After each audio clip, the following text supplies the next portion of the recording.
जय हिंद दोस्तों, welcome to VIP civil गुरु। तो गाइज हम लोगों की जो पीवाईक्यू सीरीज चल रही है जिसमें हम लोग चैप्टर वाइज क्वेश्चन डिस्कस कर रहे हैं। आज का पहला क्वेश्चन है हमारा। और देखो यार, आने वाली एक या दो क्लासेस ऐसी होंगी, फिर वापस से आप लोग की स्मार्ट बोर्ड पे क्लासेस स्विच हो जाएंगी। ठीक है, तो उसके लिए परेशान मत होइएगा। बस एक या दो क्लासेस की बात है। तो आज का पहला क्वेश्चन है हमारे पास, which among the following scale is used to determine original scale when plan on drawing sheet shrinks due to the atmospheric condition.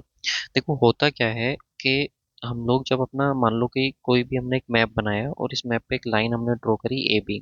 ठीक है, और ये लाइन मान लो 5 सेंटीमीटर की थी। अब ये जो हमने मैप बनाया था, ऑब्वियस सी बात है पेपर पे बनाया होगा। अब ये जो पेपर था मान लो मॉइस्चर के कांटेक्ट में आ गया, नमी के कांटेक्ट में आ गया और ये पेपर सिकुड़ गया, श्रिंक कर गया। तो ये जो लाइन अब ए बी थी श्रिंक होकर के कुछ कम हो जाएगी, यानी कि 4 सेंटीमीटर रहेगी सपोज। ठीक है, तो ये जो हमारे पास, जैसे हमारे पास एक स्केल होती है, अगर स्केल आप लोग को पता है क्या है, map distance upon ground distance. ठीक है, वैसे ही यहाँ पे भी इनका एक रेशियो आता है जिसको हम लोग श्रंक फैक्टर बोलते हैं, जो कि हमारे पास होता है shrunk length upon original length. यानी कि श्रंक लेंथ कितनी सर 4, ओरिजिनल लेंथ कितनी 5। तो इन दोनों का जो रेशियो होगा वो हमको क्या देगा, श्रंक फैक्टर देगा। तो ये जो श्रंक फैक्टर होता है सर, इसका एक और फॉर्मूला हमारे पास आया निकल के, जो कि ये shrunk length upon original length और होता है shrunk scale upon original scale. ये वेरी वेरी इंपॉर्टेंट फॉर्मूला जो आप लोग को याद रखना। और ये रिलेटेड होता है हमारा किससे, ग्राफिकल स्केल से। यानी कि सर श्रंक फैक्टर होगा हमारे पास shrunk length upon original length is equal to होगा हमारे पास shrunk scale upon original scale. अब मान लो यहाँ से आपको सपोज श्रंक स्केल निकालनी है, यहाँ से आपको ओरिजिनल स्केल निकालनी, तो यहाँ से ओरिजिनल स्केल निकालोगे आप तो कितना हो जाएगा, श्रंक स्केल अपॉन कितना आ जाएगा, श्रंक फैक्टर। इस तरीके से हम लोग इजीली अपना इसको कैलकुलेट कर लेंगे। तो यहाँ से पहले इस क्वेश्चन का आंसर चूज कर लो कि जो हमारे पास अगर हमारी ड्राइंग शीट जो है श्रिंक हो गई है, तो वहाँ पर हम लोग अपना श्रंक स्केल का यूज करते हैं, किसको कैलकुलेट करने के लिए, ओरिजिनल स्केल को कैलकुलेट करने के लिए। ठीक है, और एक ग्राफिकल स्केल होती है, इस ग्राफिकल स्केल को समझो पहले। देखो अगर मैं ग्राफिकल स्केल की बात करूं तो ग्राफिकल स्केल हमारी एक ऐसी स्केल होती है जो ग्राउंड डेटा को डायरेक्टली प्लॉट करती है ग्राफ पे। ठीक है, ध्यान से सुनना इस चीज़ को, ग्राउंड डेटा को डायरेक्टली प्लॉट करती ग्राफ पे। क्योंकि इसमें होता क्या है ग्राफिकल स्केल में, एक तरफ हमारे पास ग्राउंड डिस्टेंस लिखी होती है और एक तरफ हमारे पास मैप डिस्टेंस। यहाँ पे देखो आप, जीरो से लेकर जीरो, 10 किलोमीटर, 20 किलोमीटर, 30 किलोमीटर, 40 ऐसे ही रहता है। तो एक साइड तो हमारे पास ग्राउंड की डिस्टेंस है और एक साइड रहती है हमारे पास ग्राफ वाली डिस्टेंस जो मैप पे हम लोग प्लॉट करते हैं। मान लो कि हमारे पास जीरो से लेकर कोई डिस्टेंस आप लोग के पास सपोज 20 किलोमीटर की थी ग्राउंड पे, तो हम सीधा इसके एक साइड से हम देखेंगे 20 किलोमीटर अच्छा यहाँ तक है, तो हम एक साइड से सीधे ड्रॉ कर देंगे 2 सेंटीमीटर की लाइन से। तो ये 2 सेंटीमीटर की लाइन जो है हमारी वो 20 किलोमीटर को रिप्रेजेंट करेगी। तो होता क्या है, इसका इतना फायदा होता है कि ग्राउंड डिस्टेंस को डायरेक्टली हमारा मैप डिस्टेंस में कन्वर्ट कर देती है, जो हमारे पास ग्राफिकल स्केल होती है। ठीक है, तो इसका जो करेक्ट आंसर हो जाएगा वो तो हमारे पास क्या हो जाएगा, श्रृंक स्केल जो हमारे पास वो करेक्ट आंसर हो जाएगा। ये आप लोग ध्यान रखिएगा।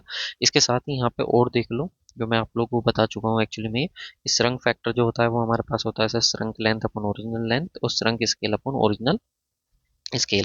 अब यहाँ से कोई भी वैल्यू हमें जो श्रंक फैक्टर दे देगा, तो श्रंक लेंथ अपन ओरिजिनल लेंथ हमसे इनमें से एक दे करके कोई सी दूसरी पूछ लेगा, यानी कोई भी हमारे दो डेटा होंगे, तीसरा हम लोगों से वो पूछ लेगा। लेकिन यहाँ पे एक चीज ध्यान रखिएगा, श्रंक फैक्टर हमेशा जो है ना सर हमारा, वो लेस देन 1 होता है। अब इस बात का क्या मतलब है सर, तो इसका मतलब है अभी मैंने आप लोग को बताया था कि 5 सेंटीमीटर की एक लाइन थी, लेकिन श्रंक होने के बाद वो 4 सेंटीमीटर की रह गई। तो श्रंक फैक्टर क्या था sir, shrunk length upon original length, यानी कि 4/5। अब देखो जरा, जो न्यूमरेटर है वो कम है और जो डिनोमिनेटर है वो ज़्यादा है, तो ये वैल्यू हमेशा लेस देन 1 ही आने वाली है। तो आप 5 से इसको डिवाइड करोगे तो कितना आएगा, 5 × 8 = 40, 0.8 आएगा। 0.8 लेस देन 1 है ना, तो जो श्रंक लेंथ है वो हमेशा कम रहेगी और ओरिजिनल लेंथ ज़्यादा रहेगी। तो इसलिए आप लोगों को ध्यान रखना कि श्रंक फैक्टर हमेशा जो है वो 1 से कम आएगा। एक पॉइंट ये क्लियर हो गया। अगला पॉइंट देखो, ये भी वेरी वेरी इंपॉर्टेंट है। हमें क्वेश्चन में क्या करेगा वो, एक तरफ श्रंक स्केल दे देगा और एक तरफ ओरिजिनल स्केल दे देगा। अब हमें पहचाननी होगी उनमें से कौन सी श्रंक स्केल है, कौन सी ओरिजिनल स्केल है। तो याद रखना, S4 श्रृंक होता है, S4 स्मॉल, उन दोनों में जो स्मॉल स्केल होगी वो हमारी श्रृंक स्केल होगी। अब कैसे देखेंगे कौन सी स्मॉल स्केल है, तो ध्यान रखना जिसका डिनोमिनेटर बड़ा होगा ना वो छोटी स्केल होगी, और जो छोटी स्केल होगी वही हमारे पास श्रृंक स्केल होगी। इसके दूसरी तरफ चलो, ओरिजिनल स्केल, ओरिजिनल में L आ रहा है तो याद रखना लार्ज स्केल होगी। और इसको कैसे पहचानेंगे, जिसका डिनोमिनेटर छोटा होगा, जिसका डिनोमिनेटर छोटा होगा वो हमारे पास लार्ज स्केल रहने वाली है। इस तरीके से हम अपना क्वेश्चंस को पहचानेंगे और हमारा कभी भी आंसर जो है वो गलत नहीं होगा। ठीक है, ये भी ध्यान रखिएगा कि जो श्रंक फैक्टर होता है हमारे पास वो measured length upon correct length होता है, ये भी ध्यान रखिएगा, ये भी इंपॉर्टेंट है। चलिए, आई होप आपको क्लियर हो गया और सारी चीज़ें मैंने आप लोगों को इसमें बता दी। Next question again very very important question है, बहुत बार एग्जाम में आप लोगों को देखने को मिलेगा। The letter M marked on the tallies, बहुत बेसिक क्वेश्चन है इसलिए ड्राफ्ट में आया हुआ है सिविल, लेकिन आपको पता होना चाहिए भाई। देखो आपने सबने चैन सर्वे जब करा होगा या चैन सर्वे जब पढ़ा होगा तो वहां पर हम लोग डिफरेंट टाइप की चैन पढ़ते हैं। एक होती है हमारे पास मैट्रिक चैन। कौन सी होती है? मैट्रिक चैन। अभी जो मैट्रिक चैन होती है अवेलेबल होती है हमारे पास 20 मीटर में और 30 मीटर में। जो मैट्रिक चैन होती है हमारे पास, ये हमारे पास 20 मीटर में और 30 मीटर में जो है वो अवेलेबल होती है। और इस मैट्रिक चैन के अंदर जो है एक टैली नाम की चीज़ लगी होती है, टैली बोलते हैं इसको। और ये टैली जो है ना हमारे पास 5 मीटर पे भी लगी होती है, 10 मीटर पे भी लगी होती है, 15 मीटर पे भी लगी होती है। यहाँ पे देखो टैली जो है हमारे पास ये लगी हुई होती है। अब ध्यान रखना, अगर इस टैली में कुछ इस तरीके की होती है टैली, ठीक है, कुछ इस तरीके की होती है। ध्यान रखना अगर इस टैली में एक टूथ है, यानी कि केवल एक टूथ है, तो उस वो 5 मीटर पे लगी हुई होगी। अगर उसके अंदर दो टूथ होंगे, इस तरीके की होगी, ठीक है, अगर दो टूथ होंगे तो वो हमारे पास 10 मीटर पर लगी हुई टैली होगी। ऐसी थ्री टीथ होंगे उसमें तो वो हमारे पास 5 मीटर पे होगी। फोर टीथ होंगे तो 20 मीटर पे होगी। और अगर 5 टीथ हुए तो हमारे पास 25 मीटर पे होगी। तो ये कितने नंबर ऑफ टीथ हैं इससे हमें पता लगता है कि वो कितने मीटर पे लगी हुई है। तो एक टूथ वाली 5 मीटर पे, दो टूथ वाली जो टैली है वो हमारी 10 मीटर पे लगी हुई होती है। और ये जो हमारे पास एक लेटर होता है एम, इसको हम लोग मार्क्ड करते हैं। इसका हमारा पर्पज होता है पहचानने के लिए कि ये हमारी मैट्रिक यूनिट का सिस्टम है या फिर मैट्रिक चेन का सिस्टम है। ठीक है, तो ये करेक्ट आंसर हो जाएगा इसका option number B. I hope आपको ये क्वेश्चन बहुत अच्छे से जो है वो क्लियर हो गया होगा। चलिए नेक्स्ट क्वेश्चन पे आते हैं। बाकी ये भी ध्यान रखना कि जो मैट्रिक चेन हमारी कंस्ट्रक्ट करी जाती है, जो बनाई जाती है, इसके लिए एक आईएस कोड होता है 1492/1970। ये इंपॉर्टेंट कोड है, इसी कोड को ध्यान में रख करके हमारा मैट्रिक चेन को बनाया जाता है। और जो हमारे पास टैली होती है उस पर एम लेटर को मार्क करा जाता है। चलिए नेक्स्ट क्वेश्चन है, नेक्स्ट क्वेश्चन को करते हैं हम लोग। इसमें बोल रहा है enlargement of map will result in, जो हमारा इनलार्जमेंट होता है मैप का उसका रिजल्ट क्या देखने को मिलेगा। तो सबसे पहले आप लोग देखो स्केल। स्केल तो मैं आपको बता ही दिया सर, मैप डिस्टेंस अपन ग्राउंड डिस्टेंस होता है, ठीक है। अभी तीन तरीके की स्केल होती है, एक रिड्यूज स्केल होती है, एक इनलार्जमेंट होती है, एक सेम होती है। देखो उसको अच्छे से भाई समझ लेना। स्केल की अगर हम लोग बात करें सर तो मैप डिस्टेंस अपन ग्राउंड डिस्टेंस होता है। अब देखो अगर ग्राउंड पे कोई डिस्टेंस हमारे पास बड़ी है, सपोज 5 किलोमीटर की डिस्टेंस है, अब उसको आप 5 mm से रिप्रेजेंट कर रहे हो, तो बड़ी डिस्टेंस को छोटे से रिप्रेजेंट कर रहे हो ना, इसको बोलेंगे हम लोग रिड्यूज स्केल। ये हमारे पास क्या हो जाएगी, रिड्यूज।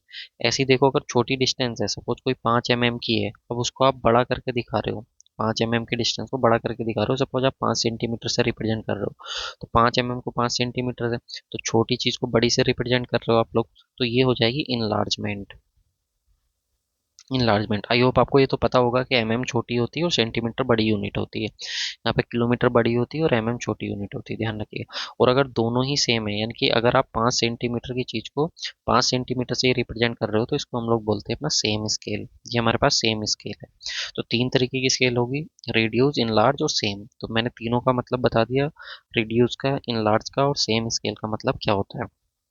तो अगर इनलार्ज होगी हमारे पास तो इंक्रीज हो जाएगा हमारा scale, increase in the scale of the map. तो करेक्ट आंसर हो जाएगा ऑप्शन नंबर ए। ठीक है, एरिया थोड़ी ना इंक्रीज होगा भाई, स्केल ही तो हमारे पास इंक्रीज हो रही है। करेक्ट आंसर हो जाएगा ऑप्शन नंबर बी। ठीक है, ये मैंने आप लोगों को सारी चीजें बता दी। चलो नेक्स्ट क्वेश्चन आता है हमारे पास। नेक्स्ट क्वेश्चन भी अच्छा क्वेश्चन है। The purpose of measuring depth below the water surface, यानी कि हमको वाटर सरफेस के नीचे की डेप्थ को मेजर करना है। अब देखो एक इंस्ट्रूमेंट का नाम सुना होगा आपने, फेदोमीटर। फेदोमीटर होता है जो हमारा पानी की गहराई को नापने के लिए यूज करा जाता है। लेकिन यहाँ पे तो ऑप्शन में ही नहीं है, तो हम लोग क्या चूज करें फिर। तो प्रोसेस का नाम पूछ रहा है, वो कौन सी प्रोसेस होती है जिसमें हम लोग डेप्थ को मेजर करते हैं। तो देखो दो प्रोसेस मैं आपको बता रहा हूँ जो साउंड बेस्ड टेक्निक होती है हमारी, एक सोनार होती है और एक हमारी बैथीमेट्री होती है। तो सोनार का आप लोगों ने देखा होगा, तो सोनार एक ऐसी टेक्निक होती है आप लोग की जो हमारे पास जब हमारा कोई शिप होता है, वो अगर पानी के अंदर चल रहा होता है, तो शिप के नीचे कोई ऑब्स्ट्रक्शन ना आ जाए, कोई आइस का पहाड़ ना आ जाए कुछ इस तरीके से, तो उसको चेक करने के लिए ऑब्स्ट्रक्शन को सोनार टेक्निक का हम लोग यूज करते हैं। सोनार होता है साउंड नेविगेशन एंड रेंजिंग, ये शिप में यूज करी जाने वाली हमारी टेक्निक होती है। इसी तरीके से एक टेक्निक होती है जिसको बैथीमेट्रिक टेक्निक होते हैं बोलते हैं। ये यूज होती है अगर आपका सी का बेड है, या कोई रिवर का बेड है, कोई लेक का बेड है, अगर आपको उस वाटर बॉडी के बेड को अगर ड्रॉ करना है कि कैसा बेड है, तो उसके लिए बैथीमेट्रिक टेक्निक का यूज करते हैं। और ये दोनों ही टेक्निक हमारी क्या होती है, साउंड बेस्ड होती है। तो ये किसके अंदर आती है, आप लोग की साउंडिंग सर्वे के अंदर आती है। तो करेक्ट आंसर हो जाएगा इसका ऑप्शन नंबर ए। ठीक है, आई होप आप लोग को जो है यार इस तरह से भी कोई प्रॉब्लम नहीं हो रही होगी क्लास में। कभी आप लोग उसका थोड़ा सा इशू करो कि सर हमारे पास जो है वो मतलब स्मार्ट बोर्ड पे ही क्लासेस का, अगर ऐसा कुछ है तो बस 1 या 2 दिन मैनेज कर लो। और अगर ऐसे भी कंफर्टेबल हो तो कोई दिक्कत नहीं, बता देना अगर ऐसे कंफर्टेबल हो या उसमें ज़्यादा कंफर्टेबल हो। ठीक है, किस में ज़्यादा कंफर्टेबल रहते हो ये आप लोग बता दीजिएगा। बस आपको 2 या 3 डेज ऐसे मैनेज करना पड़ेगा। ठीक है, थोड़ा सा ये होगा कि अगर आप इससे पढ़ लोगे, क्या बोलते हैं, अगर आप इस तरीके से पढ़ लोगे जैसे अभी मैं आपको पढ़ा रहा हूँ, तो ऐसे में ज़्यादा नंबर ऑफ क्वेश्चंस भी करा पाऊंगा। थोड़ा सा ये बेनिफिट रहेगा इस तरह से। तो ये सारी चीज़ें मैंने आप लोग को बता दी हम बैथीमेट्रिक टेक्निक के बारे में। ठीक है, लेकिन एक चीज़ ध्यान रखना, एक साउंडिंग रोड नाम की चीज़ होती है जिसका जो लेंथ होती है हमारे पास वो 5 to 8 मीटर की होती है, और इसका जो डाया होता है हमारे पास वो 5 to 10 सेंटीमीटर का होता है। ये मीटर में हाइट और डाया हमारा सेंटीमीटर में होता है, ये भी ध्यान रखिएगा। चलो नेक्स्ट क्वेश्चन की बात करते हैं। अच्छा क्वेश्चन है, इसमें हमको क्या बोल रहा है कि which of the following is a personal error, इनमें से कौन सा पर्सनल एरर है ये आप लोग को बताना है। जो हमारा मिस्टेक्स इन मैनिपुलेशन होता है, एटमॉस्फेरिक रिफ्रैक्शन होता है, सेटलमेंट ऑफ ट्राइपॉड हो गया, हमारा ट्राइपॉड का सेटलमेंट हो गया, या टर्निंग पॉइंट जब हम लोग चेंज करते हैं अपना, या विंड वाइब्रेशन हो गया। तो दो चीज़ें तो समझ में आ रही है कि एटमॉस्फेरिक रिफ्रैक्शन, एक विंड वाइब्रेशन, ये तो दोनों देखते ही समझ में आ रहा है सर नेचुरल है।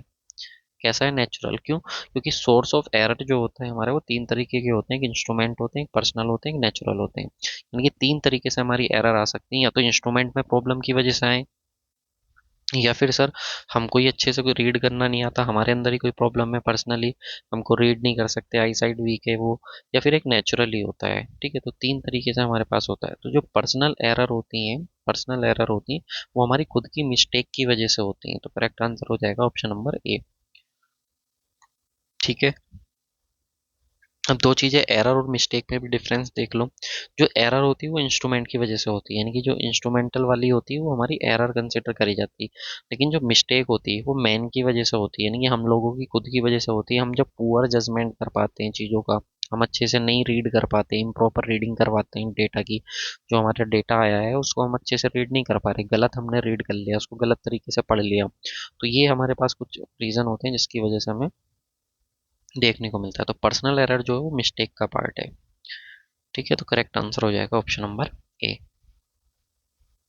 बाकी यहाँ पे भी आप देख सकते हो कि जो हमारे पास सोर्स ऑफ एरर होते हैं वो 3 होते हैं, इंस्ट्रूमेंट होता है, पर्सनल होता है और नेचुरल होता है। पर्सनल एरर की बात करें तो मैंने आप लोग को बता दें, ह्यूमन साइटिंग इन ऑब्जर्वेशन, यानी कि उसका ऑब्जर्वेशन पावर जो परफेक्शन जो वो सही नहीं है उसकी वजह से होता है हमारे पास।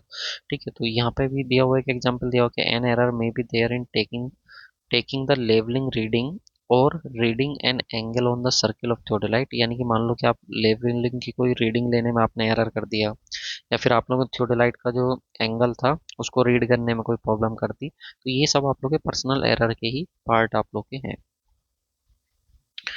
चलिए नेक्स्ट बात करते हैं हम लोग नेक्स्ट क्वेश्चन की। What is the length of sounding road और पोल। अभी मैंने आप लोग को बताया था कि जो साउंडिंग रोड होती है इसकी लेंथ तो होती है सर 5 से 8 मीटर की, और उसका डाया जो होता है 5 से 10 सेंटीमीटर का होता है। ठीक है, ये मीटर है और ये सेंटीमीटर है। और साउंडिंग रोड होती क्या है, तो एक एडजस्टेबल रोड होती है हमारे पास, जिसमें स्क्रू लगे होते हैं, स्क्रू की हेल्प से हम इसको घटाया बढ़ा सकते हैं इसकी लेंथ को, ध्यान रखिएगा। करेक्ट आंसर हो जाएगा इसका ऑप्शन नंबर बी। 5 से लेकर के हमारे पास ये 8 मीटर की होती है। चलिए नेक्स्ट है हमारे पास, यहाँ पे देख लो साउंडिंग रोड के बारे में। Made of strong well season timber, timber की बनी हुई होती है, पहली चीज़ ध्यान रखना, प्रॉपर तरीके से सीजनिंग करी जाती है टिम्बर की, फिर ये हमारी बनाई जाती है जो साउंडिंग रोड होती है। 5 से 10 सेंटीमीटर का इसका डायामीटर होता है और 5 से 8 मीटर की लेंथ होती है। साउंडिंग रोड की बात करें तो इसमें 2 या 3 हमारे पास लेंथ स्क्रू होते हैं, जिसकी हेल्प से हम लोग क्या करते हैं, अननेसेसरी लेंथ को हम लोग रिमूव कर सकते हैं और रिटेन, अगर व्हेन हमें अगर ज़रूरत नहीं है, शैलो वाटर डेप्थ है, तो वहाँ पर हम लोग उसको निकाल देते हैं, क्योंकि साउंडिंग रोड का यूज हम लोग पानी की गहराई को नापने के लिए तो करते हैं ना, ये भी ध्यान रखना, वाटर डेप्थ को मेजर करने के लिए। ठीक है, चलिए नेक्स्ट क्वेश्चन हम लोग बात करते हैं। नेक्स्ट क्वेश्चन क्या है हमारे पास, तो बोला which type of surveying does not make use of principle of triangulation. इनमें से कह रहा है कि हम लोग किस में प्रिंसिपल ऑफ ट्रैंगुलेशन का यूज नहीं करते, किस टाइप के सर्वे में। तो सबसे पहले तो सर हमें यही पता होना चाहिए कि ट्रैंगुलेशन होता क्या है, प्रिंसिपल ऑफ ट्रैंगुलेशन क्या होता है। तो एक प्रिंसिपल ऑफ ट्रैंगुलेशन में आप लोग को एक थोड़ा सा जगह देखते हैं हम लोग, चलो यहाँ पे देखते हैं, इसको ध्यान से सीखना थोड़ा सा। अगर आपने पढ़ रखा है तो ठीक है, नहीं पढ़ रखा तो यहाँ पे देख लो। अगर मान लो सपोज ये रिवर है मेरे पास और ये इस डायरेक्शन में फ्लो हो रही है रिवर, ठीक है, इधर अप स्ट्रीम साइड है और इधर डाउन स्ट्रीम साइड है, और यहाँ पे मान लो कोई भी एक पेड़ वगैरह था। अब मुझे ये रिवर इतनी चौड़ी है कि मुझे इसकी आप चौड़ाई, पहले तो मैंने आपसे कहा कि मुझे इसकी चौड़ाई नाप के बताओ कितनी होगी। तो आप लोग क्या, अगर ये इतनी चौड़ी है कि आप इसको टेप से तो नहीं नाप सकते हो, चैन से नहीं नाप सकते हो, तो आप क्या करोगे, तो यहाँ पे यूज करेंगे हम लोग ट्रैंगुलेशन का। तो ट्रैंगुलेशन का जब हम यूज करेंगे तो हम क्या करेंगे, यहाँ पे एक ए पॉइंट मार्क करेंगे और यहाँ से ए पॉइंट से लेकर के कोई दूसरे पॉइंट बी तक की हम लोग ये इसके किनारे पर जो डिस्टेंस नाप लेंगे रिवर के।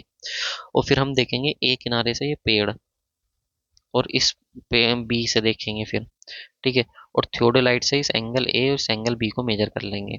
तो एंगल ए मिल जाएगा और एंगल बी मिल जाएगा। फिर हम इस सी पॉइंट को, जो ट्री था हमने मार्क करा था, इस एंगल सी को भी नाप लेंगे। क्यों, क्योंकि हमें पता है ट्रायंगल के तीनों एंगल का सम 180 होता है। तो ए और बी को जोड़ के 180 में से माइनस करेंगे तो सी वाला भी हमें मिल जाएगा। तो तीनों एंगल मिल गए। अब हम क्या करेंगे, साइन रूल का यूज करेंगे। साइन रूल क्या बोलता है, साइन रूल बोलता है कि अगर आपने क्या करा, यहाँ पे साइन ए लो, साइन ए के सामने वाली साइड ले लो आप लोग बी सी, ठीक है, इज इक्वल टू, फिर साइन बी लो, साइन बी के सामने वाली साइड ले लो आप लोग ए सी, फिर आप साइन सी लो, तो साइन सी आप लोगे तो उसके सामने वाली साइड ले लो ए बी। अब देखो साइन सी, सी एंगल भी पता है, ए बी भी पता है, यानी कि ये पूरी वैल्यू आपको पता है, तो एक बार इसके इक्वल में इसको रख दोगे, एक बार इसके इक्वल में इसको रख दोगे, इन दोनों को इक्वल में रख के एक बार इसके इक्वल में इसको रख के आप इजीली जो है यहाँ से अपना कैलकुलेट कर लोगे, किसको, ए सी को, और यहाँ से बी सी को। तो ए सी और बी सी आ जाएगा, फिर इसको हम लोग परपेंडिकुलर मान लेंगे, फिर इस परपेंडिकुलर को मान लेंगे क्योंकि 90 डिग्री का हो गया। अब ये जो भी हमने मानी होगी, सबको 20 मीटर थी, तो 10 मीटर ये बची, ये पता है, ये पता है, और हम लोग पाइथागोरस थ्योरम लगा के अपने इसका परपेंडिकुलर निकाल लेंगे, तो हमें जो है इसकी चौड़ाई पता लग जाएगी कि रिवर जो थी कितनी चौड़ी है। तो देखा हमने ट्रैंगुलेशन का, बिना कहीं गए बिना कुछ करे हमने एक ही किनारे पे खड़े खड़े इसकी चौड़ाई नाप ली कि रिवर की चौड़ाई कितनी होगी। दिस इज द ट्रैंगुलेशन, ये होता है हमारे पास ट्रैंगुलेशन। समझ के, तो देख लो और क्या क्या कर सकते हैं हम लोग ट्रैंगुलेशन से, क्या क्या लिख के दिया हुआ, used in determine the exact position of point on the earth surface by framing the network. हम लोग ट्रैंगुलेशन की हेल्प से हम एग्जैक्ट पोजीशन भी पता कर सकते हैं अर्थ सरफेस पे, ठीक है, नेटवर्क बना करके।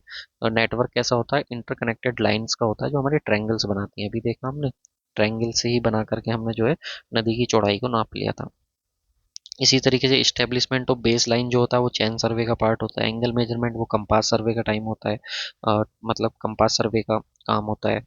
और मैपिंग जो होती है हमारी, वो प्लेन टेबल में करी जाती है। तो यहाँ पर हमारा सिर्फ और सिर्फ एक ही बचता है, जो कि हमारा है यहाँ पे क्वेश्चन में उसने पूछा नोट, नोट इम्प्लीमेंट किस में इम्प्लीमेंट नहीं होता, तो एरियल में नहीं होता। कंपास में भी आपने देखा होगा, एंगल मेजर करा हमने, ठीक है, तो कंपास या थियोडोलाइट का यूज करा। लेंथ को मेजर करा था, इसको तो चैन सर्वे का यूज करा। प्लेन टेबल में हमने इस सबको ड्रॉ करा होगा। तो इन सब में तो यूज होता है प्रिंसिपल ऑफ ट्रैंगुलेशन का, बट एरियल में कोई ऐसा काम नहीं होता है, ठीक है, ध्यान रखिएगा। चलिए नेक्स्ट हम लोग आ जाते हैं। नेक्स्ट क्वेश्चन हमारे पास, डायमीटर आपको बताना है रिंग ऑफ एरो। जो हमारे पास एरो यूज होती है चैन सर्वे में, आप लोग मैंने बताया भी था कुछ इस तरीके की होती है। तो ये जो एरो है इसका डायमीटर कितना होता है, तो याद रखेंगे इसका डायमीटर होता है हमारे पास 50 mm का, ठीक है। जब हमारे पास जो है, जो हमको लेंथ मेजर करनी है वो ज़्यादा होती है चैन लेंथ से, तो हम लोग इंटरमीडिएट पॉइंट को स्टैब्लिश करते हैं इसकी हेल्प से। तो करेक्ट आंसर हो जाएगा ऑप्शन नंबर ए, ठीक है, ये मैं आपको बता चुका हूँ। स्टार्टिंग वाले लेक्चर्स में ही बताया था। नेक्स्ट हमारे पास the formula of shrunk scale can be given है। श्रंक स्केल का फॉर्मूला बताना है। तो मैंने आप लोग को बताया हुआ श्रंक फैक्टर। श्रंक फैक्टर क्या होता है sir? Shrunk length upon original length और shrunk scale upon original scale. तो हमें क्या निकालनी है? श्रंक स्केल निकालनी है। तो श्रंक स्केल निकालेंगे तो कितना हो जाएगा sir? Shrunk factor into original scale. तो हमारे पास क्या हो जाएगा? जो श्रंक स्केल है, shrunk factor into original scale. तो shrunk scale into shrunk factor, option number A जो है वो करेक्ट आंसर हो जाएगा। ठीक है, ध्यान रखिएगा। अभी आप लोग को ये सब कुछ इसको अच्छे से समझा चुका हूँ और ये वेरी वेरी इंपॉर्टेंट फॉर्मूला, इस पे बेस्ड क्वेश्चन आप लोग का पूछा ही जाता है। तो श्रंक स्केल क्या होती है? एक ग्राफिकल स्केल होती है, अभी स्टार्टिंग में आप लोग को बताया था। और ये हमारे पास जो है वो श्रंक स्केल निकालने का एक फॉर्मूला होता है, shrunk factor into original scale. अभी स्टार्टिंग में जो क्वेश्चन डिस्कस करा था वो यही वाला था। नेक्स्ट क्वेश्चन देखो हमारे पास, what is the used for measuring offset. हम जो what is the used for measuring offset but, एक सेकेंड, ये देखो, what is the used for measuring offset but it is often used for building surveyor और architect. देखो, हमने यहाँ पे कुछ डिवाइस के नाम दिए हुए हैं, इनमें से कह रहा है कि हम किसका यूज करते हैं ऑफसेट को मेजर करने के लिए। अब सर ऑफसेट क्या होता है? तो ऑफसेट मैंने आप लोगों को बताया था, अगर ये हमारी सर्वे लाइन है ए बी और यहाँ पर हमारे पास कोई मान लो इस टोपोग्राफी का कोई ट्री है और इसको मुझे सर्वे लाइन से बताना है कितनी डिस्टेंस पे है, तो इसके लिए मैं यहाँ पे एक ऑफसेट ड्रॉ करता हूँ। अगर ये परपेंडिकुलर है तो परपेंडिकुलर ऑफसेट हो जाएगा, और अगर सर्वे लाइन से किसी एंगल पे है तो इसको ओब्लिक ऑफसेट बोल देंगे। क्या बोल देंगे इसको? Oblique offset. ध्यान रखिएगा, तो ये ओब्लिक ऑफसेट है, ये परपेंडिकुलर ऑफसेट है। तो ये हमारा ऑफसेट जो है, जो हम मेजर करते हैं, इसमें एक बिल्डिंग, जो बिल्डिंग सर्वेयर होता है, इनमें से किसका यूज करता है? तो देखो भाई, जो प्लम बॉब होता है वो तो सर एग्जैक्टली हमारा सेंटरिंग करने के काम आता है इंस्ट्रूमेंट को। ठीक है, और लेथ जो होता है, लेथ इसको हम बोलेंगे लेथ या लठ, जो भी बोलना चाहो, जो अपना रहता है नॉर्मल लैंग्वेज में, हिंदी में तो मतलब वही आता है लिखा हुआ। तो temporary mark on the ground, ground पर टेम्पररी मार्क करने के काम आता है। और जो पैग होता है ये हमारा यूज होता है चैन सर्वे में कंट्रोल पॉइंट को या फिर स्टेशन को लोकेट करने के लिए। तो हमारा एक ही ऑप्शन बचता है जो कि बट रोड है। तो बट रोड का यूज करा जाता है हमारा ऑफसेट को मेजर करने के लिए, जो बिल्डिंग सर्वेयर या आर्किटेक्ट हमारा यूज करता है। तो इसका करेक्ट आंसर हो जाएगा ऑप्शन नंबर बी। ठीक है, चलिए नेक्स्ट क्वेश्चन की बात करते हैं। Which of the following is not a source of error. इनमें से कौन सा सोर्स ऑफ एरर नहीं है? तो इंस्ट्रूमेंटल एरर भी होती है सर, पर्सनल भी होती है, नेचुरल भी होती है, बट आर्टिफिशियल नहीं होती। तो उसने यही पूछा कौन सा नहीं है, तो करेक्ट आंसर हो जाएगा ऑप्शन नंबर डी। देखो इजी इजी क्वेश्चन भी आते हैं एग्जाम में, ऐसा नहीं है कि सिर्फ हार्ड हार्ड ही क्वेश्चन आएंगे। ठीक है, तो इंस्ट्रूमेंटल एरर, पर्सनल एरर और एरर ड्यू टू नेचुरल, ध्यान रखिएगा। चलो नेक्स्ट क्वेश्चन है हमारे पास, ये अच्छा क्वेश्चन है, very very important. Which of the following error in the line measurement by chain और tape will always be negative। इनमें से कौन सा हमारे पास जो है एरर है जो चैन और टेप में आता है और वो हमेशा निगेटिव होता है? तो सबसे पहले तो सर हमें एरर पता होना चाहिए, एरर क्या होता है, तभी तो हम लोग बताएंगे कि पॉजिटिव है कि निगेटिव। तो याद रखना, एक तो ये चीज ध्यान रखना, एरर और करेक्शन में एक रिलेशन होता है। एरर अगर निगेटिव है तो करेक्शन पॉजिटिव होगा, एरर अगर पॉजिटिव है तो करेक्शन निगेटिव होगा। ये चीज ध्यान रखना। क्यों होगा भाई? अगर ये डिटेल में पढ़ना है तो फिर आपको कॉन्सेप्ट कोर्स में देखने को मिलेगा, है ना। तो ज़्यादा डिटेल में नहीं जाएंगे, बट यहाँ पे जितना सफिशियंट है वो सब कुछ कवर करेंगे। ठीक है, तो एरर क्या होता है हमारे पास? तो एरर होता है हमारे पास सर मेजर्ड वैल्यू माइनस के ट्रू वैल्यू, यानी कि जो मेजर्ड वैल्यू और ट्रू वैल्यू उन दोनों के बीच का डिफरेंस जो होता है वो हमारे पास एरर होता है। अब यहाँ पे इसने बोला है कि चैन और टेप से निगेटिव रहेगा हमेशा एरर, तो वो किस केस में रहेगा? तो सुनो जरा, अगर मैं कहूँ हमारे पास जो है ये दोनों दो केस होते हैं हमारे पास। एक केस होता है जब चैन जो है, अगर मान लो ओरिजिनल चैन मेरे पास 20 मीटर की थी, तो दो केस हो सकते हैं। जब आप सर्वे करने गए तो आप तो ये समझ के गए कि चैन 20 मीटर की थी, लेकिन पता चला कि चैन 19.5 मीटर की थी या 20.5 मीटर की थी। ठीक है, तो ये दो केस हमारे बन सकते हैं। अब इसका मतलब क्या? चैन आप लेके तो गए थे, समझ के तो गए थे 20 मीटर की, लेकिन निकली वो आप लोग की 0.5 मीटर कम। या फिर ऐसा हो सकता है कि 0.5 मीटर ज़्यादा हो जाए। अब आप कहोगे सर ऐसा कैसे हो जाएगा जब 20 मीटर की थी? तो ऐसा इसलिए हो जाएगा कि अगर जाड़ों में जा रहे हो तो हो सकता है कि वो श्रिंक कर जाए, गर्मियों में जा रहे हो तो हो सकता है वो एक्सपेंड कर जाए, क्योंकि मेटल की तो बनी हुई है ना। तो मेटल की बनी हुई तो टेम्परेचर से तो अफेक्ट पड़ेगा ही पड़ेगा उस पर। तो ये दो पॉसिबिलिटी हो सकती है। तो इसको बोलते हैं शॉर्ट वाला, कि चैन हमारे पास शॉर्ट थी, और इसको हम लोग बोलते हैं कि चैन हमारे पास लॉन्ग थी। तो मैं ये मान के चल रहा हूँ कि मान लो कि हम लोग चैन जो है वो टू लॉन्ग मिल गई हमको, यानी कि 20 मीटर की हम मान के गए थे, निकली हमारी 20.5 मीटर की।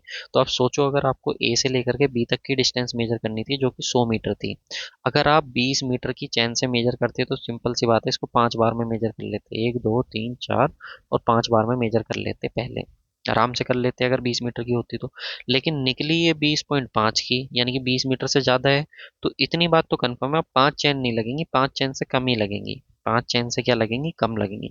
तो 5 चैन से कम लगेंगी, इसका मतलब हमारी मेजर्ड वैल्यू क्या आएगी, कम आएगी।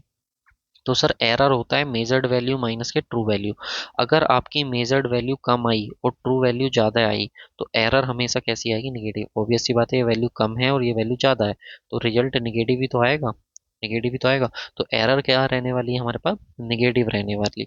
तो एरर अगर हमारे पास निगेटिव है तो करेक्शन कैसा रहेगा सर, पॉजिटिव। तो अगर हमारी चैन की लंबाई बढ़ गई, तो चैन की लंबाई बढ़ने से जो है हमारी मेजर्ड वैल्यू कम आई, तो एरर निगेटिव रहेगी। इसका अपोजिट हो जाए सर, अगर इसका अपोजिट हो जाए, चैन हमारी शॉर्ट हो जाए, तो चैन अगर शॉर्ट हो जाए तो मेजर्ड वैल्यू ज़्यादा आएगी, मेजर्ड वैल्यू ज़्यादा आएगी तो एरर पॉजिटिव आएगी, एरर पॉजिटिव आएगी तो करेक्शन निगेटिव होगा, सब कुछ उल्टा हो जाएगा। ठीक है, ध्यान रखिएगा। चलिए, इसके बाद नेक्स्ट क्वेश्चन देखो। Which of the following is not a typical cross staff variation. इनमें से हमको बताना कि कौन सा क्रॉस स्टाफ नहीं है। तो सबसे पहले तो दिमाग में यही आएगा, सर क्रॉस स्टाफ क्या होता है। तो पहले तो आप देख लो, चलो पहले हम लोग इसका पूरा देख लेते हैं क्रॉस स्टाफ के बारे में। देखो, हमारे पास एंगल मेजरिंग इंस्ट्रूमेंट होते हैं जो चैन सर्वे में हम लोग यूज करते हैं, सॉरी गाइस, जो कि हमारे पास होता है। एक होता है क्रॉस स्टाफ, एक होता है हमारे पास ऑप्टिकल स्क्वायर, एक होता है प्रिज्म स्क्वायर, एक होता है हमारे पास साइट स्क्वायर। तीन होते हैं हमारे पास। तो क्रॉस स्टाफ जो होता है वो तीन टाइप का होता है, एक फ्रेंच, एक ओपन क्रॉस स्टाफ होता है, एक फ्रेंच क्रॉस स्टाफ होता है, एक एडजस्टेबल होता है। ओपन क्रॉस क्रॉस स्टाफ ही सबसे ज़्यादा एक्यूरेट होता है और केवल 90 डिग्री के एंगल को ही मेजर करता है। लेकिन फ्रेंच क्रॉस स्टाफ जो होता है वो 45, 90 और 135 एंगल को मेजर करता है। एडजस्टेबल क्रॉस स्टाफ जो होता है वो 0 से 360 के बीच कोई भी आप लोग का एंगल हो उसको मेजर कर लेगा। ऑप्टिकल स्क्वायर सिर्फ और सिर्फ 90 डिग्री को, प्रिज्म स्क्वायर ये भी 90 डिग्री को, और साइट स्क्वायर वो भी 90 डिग्री को ही मेजर करता है। लेकिन इससे रिलेटेड और भी क्वेश्चन बनते हैं ऑप्टिकल स्क्वायर से, वो देख लो। ये अगर हम लोग बात करें ऑप्टिकल स्क्वायर की, तो इसमें दो हमारे पास ग्लास लगे होते हैं, एक हॉरिजॉन्टल होता है, एक इंडेक्स ग्लास होता है। तो याद रखना, हॉरिजॉन्टल ग्लास पूछता है कि कैसा होता है, तो हाफ सिल्वर्ड होता है। और जो इंडेक्स ग्लास होता है ये फुल्ली सिल्वर्ड होता है। और ये बेस्ड होता है हमारा डबल रिफ्लेक्शन ऑफ लाइट के प्रिंसिपल पे। ये क्वेश्चन ऐसे ही पूछे हुए इस ऑप्टिकल स्क्वायर से। तो यहाँ पे अगर हम देखें, तो सर हमारे पास ओपन क्रॉस स्टाफ होता है, बिल्कुल होता है। फ्रेंच क्रॉस स्टाफ होता है, एडजस्टेबल होता है। लेकिन जर्मन क्रॉस स्टाफ नहीं होता। और उसने यही पूछा कि कौन सा क्रॉस स्टाफ नहीं है, तो ऑप्शन नंबर ए जो है वो करेक्ट आंसर हो जाएगा। ठीक है, ये सारी चीजें इन्होंने भी लिख के दी हुई हैं। चलिए नेक्स्ट क्वेश्चन की बात करते हैं। Which of the following instrument contains two telescopes. इनमें से कौन सा है जो हमारा टू टेलीस्कोप को जो है वो कंसिस्ट करता है। That is use setting out both straight line and offset, जो दोनों के काम आता है, स्ट्रेट लाइन और ऑफसेट दोनों के लिए, एट 90 डिग्री इन चैन सर्वे। यानी सिंपल सी बात है, चैन सर्वे से 90 डिग्री का सेट करने का काम आता है। तो थियोडोलाइट तो हम लोग यूज करते नहीं है, ठीक है, एंगल मेजरमेंट के लिए करते हैं। डंपी लेवल हम लोग अपना लेवलिंग के लिए यूज करते हैं। टैकोमीटर हम लोग हॉरिजॉन्टल एंड वर्टिकल डिस्टेंस को मेजर करने के लिए करते हैं। तो एक ही ऑप्शन बचता है, that is option number C, side square, जो कि अभी अभी मैंने आप लोग को बताया हुआ है। ठीक है, बाकी भाई देखो, आप लोग न्यू ईयर के इस ऑफर का एडवांटेज ले सकते हो। पूरे साल हम कोई भी ऑफर नहीं देते हैं, ये चीज़ आप जान लो। साल के एंड में ऑफर आता है, और फर्स्ट टाइम हम लोगों ने 20% ऑफ दिया है। सभी कोर्सेज पर आप लोग 20% ऑफ पा सकते हो। बस आप लोग को Focus 20 वहाँ पर कूपन कोड अप्लाई करना, विदाउट एनी स्पेस। ठीक है, जितने भी कोर्सेज हैं, चाहे वो हमारा डिटेल थ्योरी कोर्स हो, इससे आप अपनी कंप्लीट सिविल इंजीनियरिंग कर सकते हो। अगर आपने पहले कभी नहीं पढ़ी है थ्योरी, अगर आपने पहले कहीं से पढ़ रखी है, आपको रिवीजन करना, आपको ट्रिक्स चाहिए, तो आप सिविल मास्टरमाइंड कोर्स ज्वाइन कर सकते हो।